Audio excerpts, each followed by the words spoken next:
Hello les piccolos. Je vous rappelle qu'en italien ça veut dire juste petit. Alors, aujourd'hui on va faire la troisième box et j'ai choisi des blancs. Donc la box battle, on est sur les blancs et j'ai choisi deux blancs aromatiques, un du nord de la France, un du sud. Donc le but, ça va être de comparer le nord et le sud et de retrouver les arômes, les caractéristiques des deux cépages. Au nord, j'ai choisi le Sauvignon qui est peut-être le cépage le plus aromatique qu'il y ait, en tout cas un des plus reconnaissables. Et là, c'est une belle expression de Touraine, de Lionel Gossomme. Pour ceux qui ont fait la boxe sur les gamets, c'est le même domaine qu'avait fait le gamet de Touraine. Parce que c'est un vigneron, Lionel, qui sait vraiment sortir les arômes. Donc on va en reparler. Et puis l'autre, je suis descendu à la frontière entre le Languedoc et le Rhône. Une particularité, c'est que la géographie met le duché d'Uzès dans le Languedoc, et d'un point de vue viticole, les vignerons d'Uzès ont choisi d'être dans le Rhône. Donc on est juste au nord de Nîmes, c'est vraiment la frontière.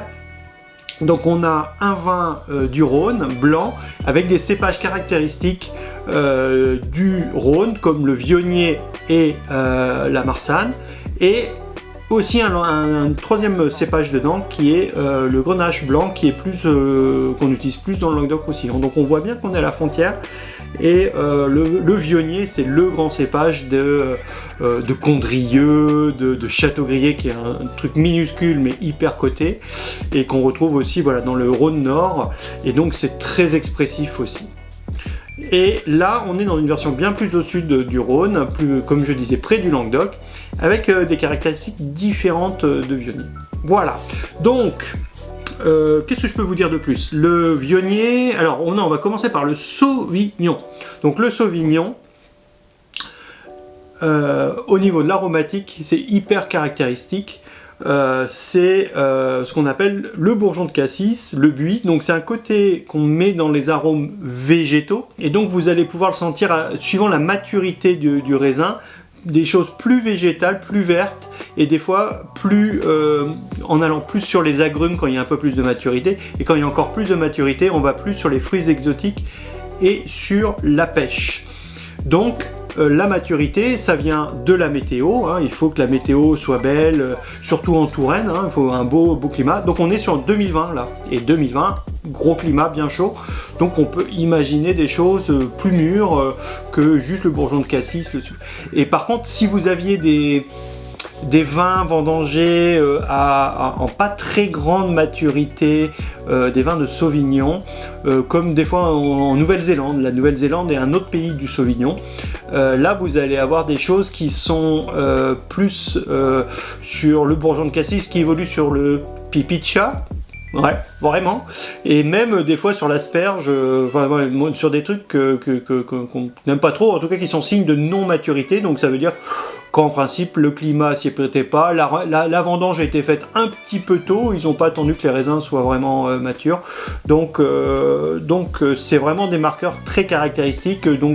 Mais c'est la même molécule qu'on appelle la 4-MPP, petit cours de chimie. Donc c'est une thiole, donc voilà, une molécule aromatique qui reste 3-4 ans dans les bouteilles, et qui suivant la maturité, qui va amener surtout ce côté végétal très caractéristique du Sauvignon. Une fois que vous l'aurez goûté, celui-là, vous allez le retenir. Alors c'est pas dans l'excès du tout végétal, là celui-là il a une belle maturité. Alors je le pointe là, en fait je sais même pas lequel des deux, hein. C'est un des deux. Et puis après, il y a d'autres thioles, hein, d'autres molécules qui, elles, vont apparaître avec la maturité, qui vont permettre d'aller plus sur les côtés agrumes. Donc le Sauvignon aussi est quand même souvent noté agrumes. Et pour les terroirs et les millésimes les plus mûrs, la pêche vient souvent aussi en plus. Voilà, le Sauvignon, sinon quoi dire, c'est le cépage blanc le plus planté dans le monde après le Chardonnay, donc dans ces deux grands cépages. Donc vous en avez des variétés différentes, mais enfin il est quand même très caractéristique avec cette thiole 4-MPP très reconnaissable. Et puis Sinon c'est plutôt donc une bonne tension acide. On peut trouver des versions plus tendues. Sancerre en France reste l'appellation la plus connue pour le Sauvignon, Quincy, la Touraine, et là on est à côté de Wally et une appellation qui s'appelle Touraine Wally. Donc le Lionel fait aussi cette production de Touraine Wally et c'est aussi une appellation qui a l'ambition de faire des grands sauvignons français. Sur Sancerre, en fait, on va chercher beaucoup plus les notions de terroir, un côté plus minéral. On va retrouver comme à Chablis des sols chiméridiens, des sols avec des marnes, avec des argiles, avec des petites coquilles de fossiles, et le terroir s'exprime plus. Donc si vous voulez, pour approfondir toutes les facettes du Sauvignon, je crois que j'ai fait 3 coffrets différents sur le Sauvignon. Voilà. Le Vionnier et les cépages du sud, quoi. Globalement, en France, on fait quand même plus de blanc au nord, parce que globalement, les blancs ont besoin de plus de fraîcheur. Parce que c'est cette tension, cette fraîcheur qui fait souvent la qualité des blancs. Et dans le sud, il y a du soleil, et du coup, face au soleil, l'acidité naturelle du raisin est plus difficile. Donc on peut aller très vite sur des blancs très lourds, très capiteux. Donc le challenge dans le sud, c'est d'avoir des vins frais. Donc ça veut dire que on va mettre des cépages blancs qui sur des terroirs qui sont un peu plus frais qu'ailleurs, un peu en altitude comme un Condrieu, il est un peu exposé, mais c'est pas les terroirs les plus élevés, les plus exposés au soleil. On est plutôt sur les combes, sur les endroits un peu plus plats. Et puis on est voilà, sur une expression pareil, pêche, abricot, les vieux vionniers vont vers les fruits secs plus. Et puis un autre marqueur qui est super important, ça peut aussi, un peu comme le Sauvignon, aller sur l'agrume. Et suivant la maturité, l'agrume, on peut aller plus sur l'écorce. Et je trouve que souvent le vionnier, s'il n'est pas sur la pêche et cet abricot sec, on va trouver ce côté écorce d'agrumes. Alors des fois c'est écorce de citron, écorce d'orange, même un peu de pamplemousse, des fois avec de l'amertume, avec moins de maturité. Voilà, et on est quand même sur un vin en bouche avec plus de gras que le Sauvignon. Donc vraiment les marqueurs, c'est 2 aromatiques qui peuvent être similaires. Quand on a un Sauvignon bien mûr sur la pêche et un Vionnier qui est plutôt sur l'agrume, mais on a vraiment une différence au niveau du gras en bouche, du volume en bouche. Les Sauvignons sont en principe plus fluides, plus légers, et côté Vionnier, il y a un petit côté plus enveloppant en bouche. Voilà dans les caractéristiques principales.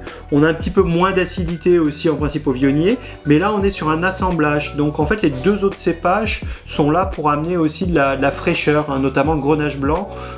C'est pas un cépage hyper aromatique, mais lui il va amener de la fraîcheur.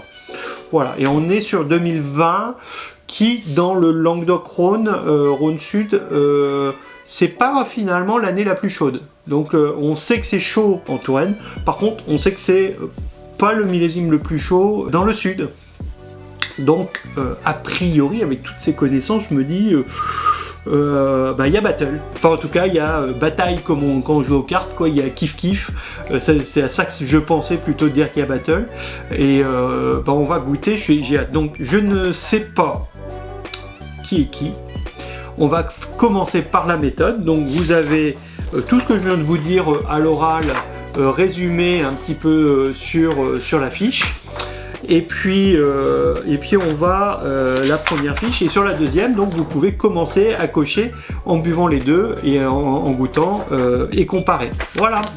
Et puis après, au recto, il y a, en retournant la feuille, vous avez tout un tas de résultats. Alors on va commencer par regarder, toujours la première étape, on va regarder les verres. Pas une grande différence, donc tous les deux sont bien limpides, très clairs, pâles. Au niveau de la couleur, ça fait un petit peu vert anisé. Et du coup c'est ce qu'on appelle jaune-vert tout simplement. Des fois on a des petits reflets plus verts sur le tour qui montrent la jeunesse du vin, mais là c'est vraiment la couleur. Quand on regarde au fond du verre sur un fond blanc, on a ce côté jaune-vert, mais bon, pour l'instant pas d'indice vraiment de différenciation là. On pourrait imaginer qu'un Vionnier, alors si c'était un 100% Vionnier, si on était dans le Rhône Nord, qui serait plus jaune, plus gras. Mais là, bah, comme je vous disais, on est au Rhône Sud, il est assemblé avec d'autres, sur un millésime qui est... bon, voilà, là pour l'instant, il y a encore bataille, on met les deux cartes, on sait pas lequel... impossible de savoir à l'œil sur ces critères. De toute façon, l'œil, c'est pas là où on a le plus d'indices. On va par contre en choper un peu plus déjà en mettant au nez le vert. Donc toujours un premier nez. Waouh, un premier nez, celui-là, assez pêche. Ah ouais, même carrément pêche. Un peu agrume. Et là, on le remue pour faire ressortir les molécules, ces fameuses thioles là qui doivent nous sauter au nez. Donc là, on a de la pêche. Alors, moi, je l'ai ouvert depuis quelques jours. Je les ai ouverts tous les deux depuis quelques jours. Si j'enlève les chaussettes, vous verriez que le niveau a baissé.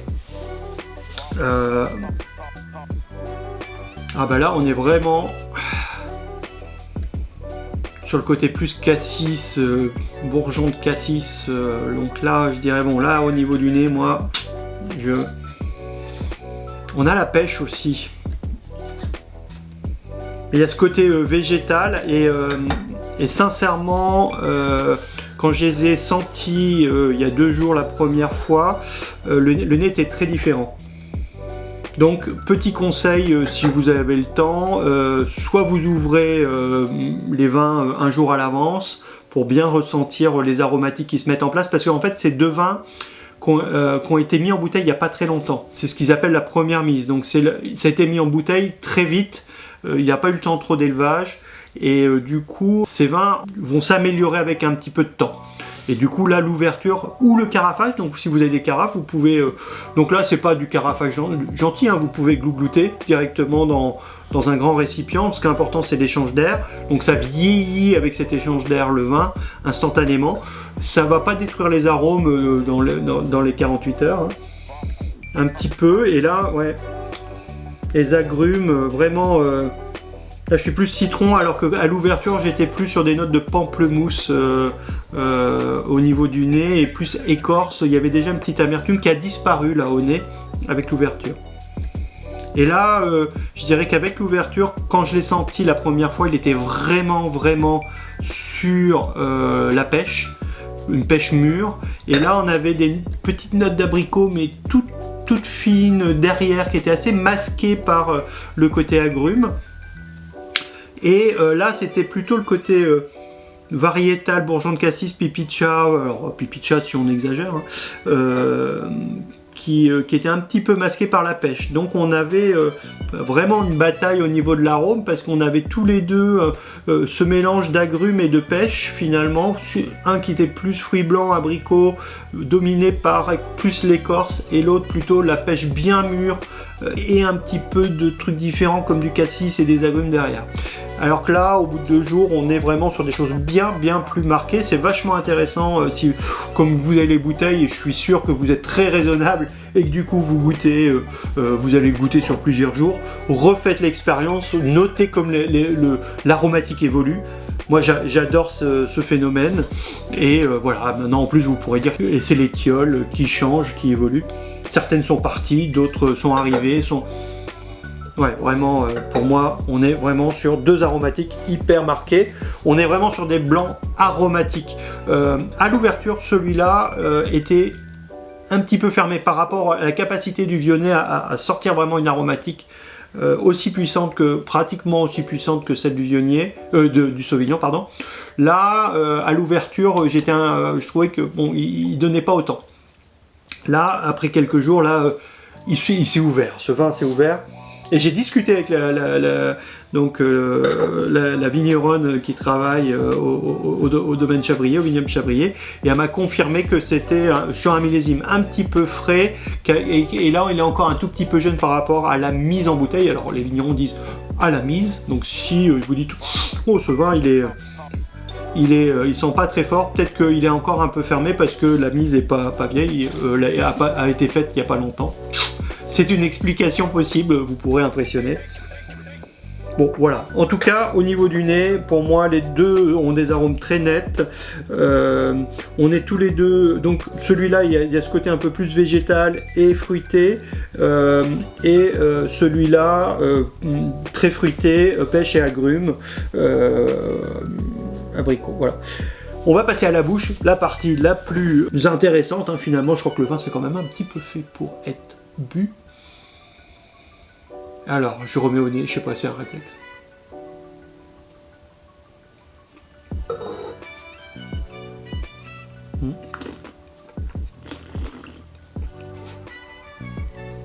Donc, j'ai fait mes petites aspirations qui permettent de développer l'aromatique en bouche. Ça s'appelle grumer le vin. Bon, enfin bon, c'est pas hyper joli à faire, mais je le fais pour pouvoir développer l'aromatique. Il a bien évolué lui aussi.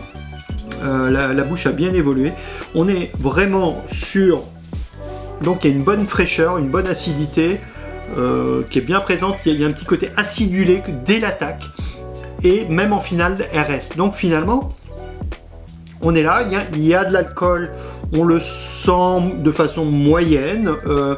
On n'est pas dans un alcool hyper puissant. On sent que c'est un vin qui a été fait pour chercher de la fraîcheur. Alors maintenant que effectivement rien qu'au nez, je me suis aperçu de ce que c'était, mais je dirais que si je n'avais pas senti cette fraîcheur en bouche pour un vin du Rhône du Sud, je dis c'est pas donné à tous les vins blancs du Sud d'avoir autant de fraîcheur, même dans un millésime 2020 qui n'est pas le plus chaud dans le Sud.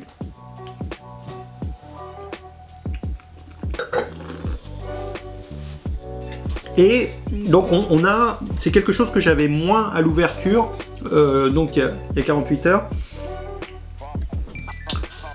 Il y a une rondeur qui s'est développée.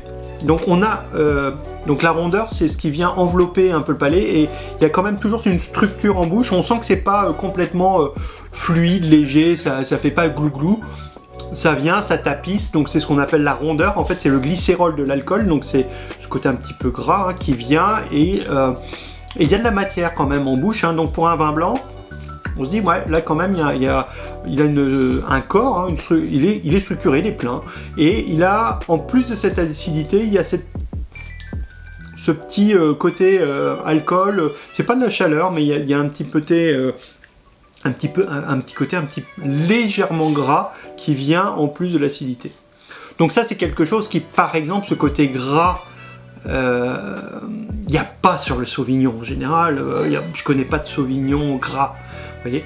Alors, ce vin n'est pas gras, mais il est forcément plus qu'aucun Sauvignon ne pourrait l'être. Donc ça, c'est vraiment un marqueur.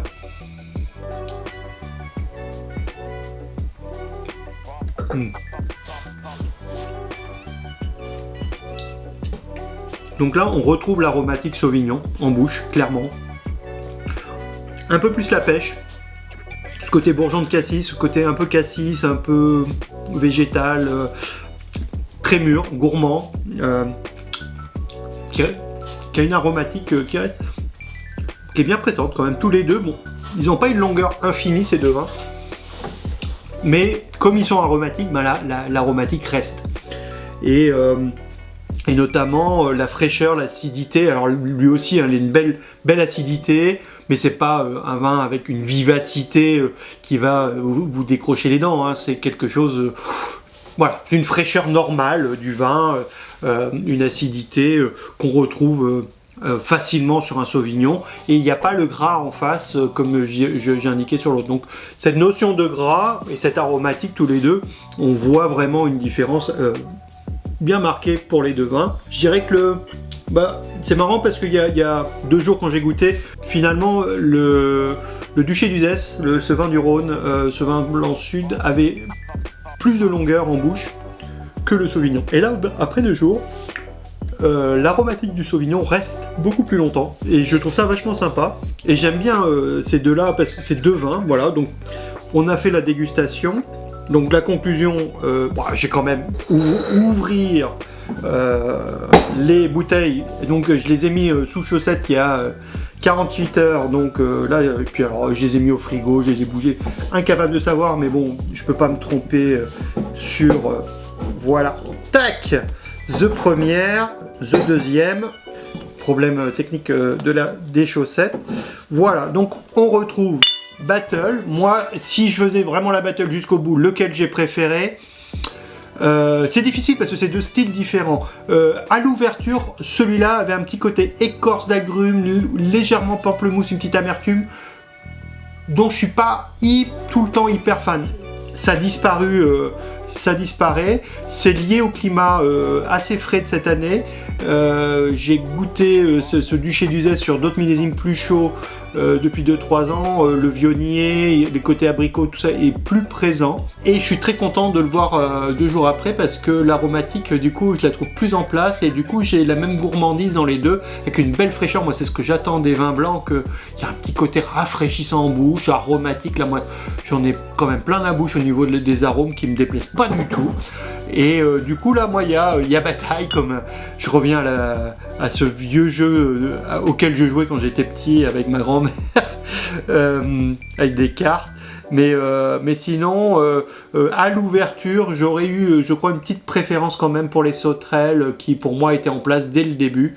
Voilà, mais ça c'est personnel, n'hésitez pas à me faire des retours par message privé, par exemple sur Instagram ou directement dans YouTube où on va mettre cette vidéo, me dire voilà ce que vous avez préféré, si vous retrouvez aussi tout simplement cette aromatique, voilà, tout, ou même ma dégustation, ce que vous trouvez pareil, ce que vous trouvez pas pareil, on peut discuter, il n'y a aucun problème, moi je suis là pour vous aider pendant toutes vos dégustations de la battle, et du coup ben, maintenant je vais réfléchir, je vais vous laisser, puis réfléchir à la prochaine battle qui sera du rouge. Je crois qu'on va rester dans le Rhône.